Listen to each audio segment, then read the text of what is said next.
नमस्कार साथियों, निष्कर्ष आगरा की यूट्यूब चैनल पे आप सभी का स्वागत है। जैसा कि आपको थंबनेल से ही पता चल गया होगा, हम आज किस बारे में चर्चा करने वाले हैं। तो आज हम बात करने वाले हैं एक बहुत ही शानदार वैकेंसी, यानी बहुत ही शानदार जॉब है आपकी DSSB की। DSSB के PRT के बारे में आज हम चर्चा करने वाले हैं। प्राइमरी टीचर के बारे में आज बताने वाले हैं, जो कि हम लोग एक नया बैच लॉन्च कर रहे हैं, जो इस मंथ के लास्ट में हमारा बैच लॉन्च हो जाएगा। लेकिन उस वैकेंसी से संबंधित कुछ चर्चाएं, यानी कि कुछ बातों के बारे में जानकारी करना बहुत ज़रूरी है। देखिए, पहली चीज़ तो ये है कि आज हम बात करेंगे एलिजिबिलिटी के बारे में कि DSSB PRT की एलिजिबिलिटीज़ क्या होती हैं, एज क्या होते हैं। एज बहुत बड़ा फैक्टर है, क्योंकि इस बार का जो गजट निकाला था उन्होंने, मतलब DSSB वालों ने, दिल्ली सबऑर्डिनेट बोर्ड वालों ने, तो उन्होंने कुछ चेंजिंग कर दी थी। बहुत मेजर चेंजिंग हुई है उसमें, मतलब कुछ माइनर चेंजिंग नहीं बोल सकते, बहुत बड़ी चेंजिंग, मतलब बच्चों के कैरियर से रिलेटेड चेंजिंग एज में कर रखी है। और दूसरी बात, एग्जाम पैटर्न। देखो, कुछ कह नहीं सकते कि एग्जाम पैटर्न चेंज होगा या नहीं होगा, या क्या चीज़ें बदलाव आएंगी, लेकिन अभी तक जो पैटर्न है और उसी पैटर्न पे फॉलो एग्जाम करता है DSSB, जिसमें से एक जर्नल पेपर होता है और एक आपका टीचिंग मैथोलॉजी या फिर सब्जेक्ट पेपर जिसे बोला जाता है वो होता है। तो हम बात करते हैं DSSB की एज एलिजिबिलिटी के बारे में। अगर हम एलिजिबिलिटी क्राइटेरिया के बारे में बात करें तो ज़्यादातर लोगों को इसमें बड़ा दुविधाएं चल रही हैं। किस चीज़ के बारे में? एक बीएड वाले, क्या बीएड वाले इसमें शामिल किए जाएंगे? बीएड वाले, तो देखो साफ साफ उन्होंने बोल रखा है कि बीएड वाले भी PRT में एलिजिबल हैं। यानी कि कोई भी स्टूडेंट जिसने 2 ईयर का डिप्लोमा, 2 इयर्स का डिप्लोमा या फिर 2 ईयर डिग्री की हो, 2 इयर्स की डिग्री की हो,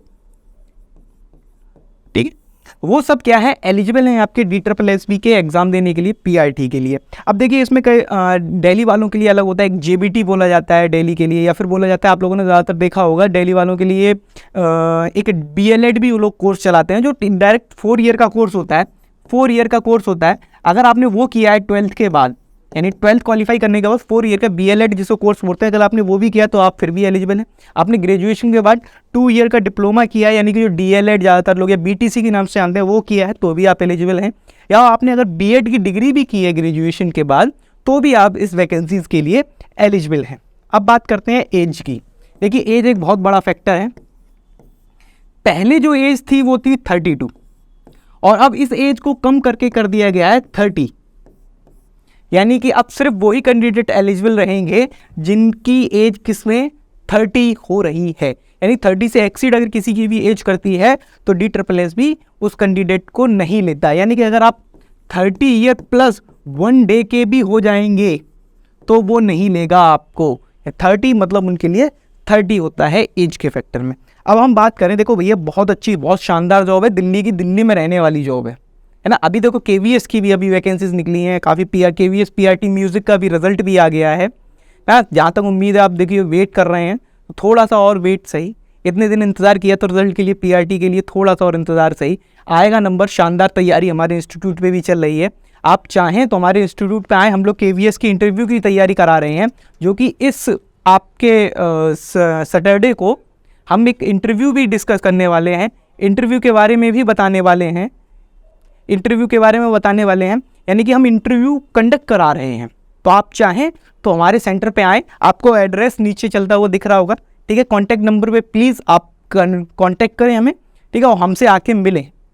अब हम बात करें पैटर्न के बारे में कि एग्ज़ाम पैटर्न क्या होता है आपका DSSB का। DSSB भैया, एग्जाम पैटर्न अगर PRT के बारे में बात करेंगे तो आप एक चीज़ देखें, DSSB का ज़्यादातर एग्जाम एक जर्नल पेपर होता है। उनका एक कॉमन जर्नल पेपर होता है।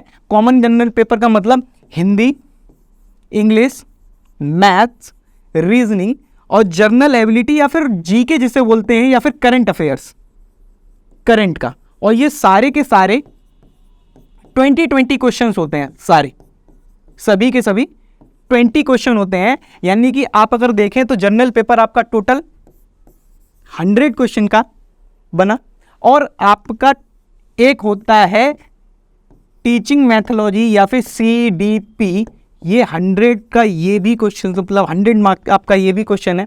तो आप इसमें देखेंगे, जब इन चीज़ों को आप एब्जॉर्ब करेंगे तो यानी कि टोटल आपका कितना हुआ, 200 मार्क। और ये एक चीज़ समझें, ये KVS से थोड़ा सा टफ माना जाता है। क्यों माना जाता है? KVS में आपकी नेगेटिव मार्किंग नहीं होती, बट इसमें बच्चों नेगेटिव मार्किंग होती है, वो भी 1/4 की, यानी कि आपका जो भी रहेगा वो माइनस में 0.25 घट जाएगा अगर आप गलत करेंगे एक आंसर को।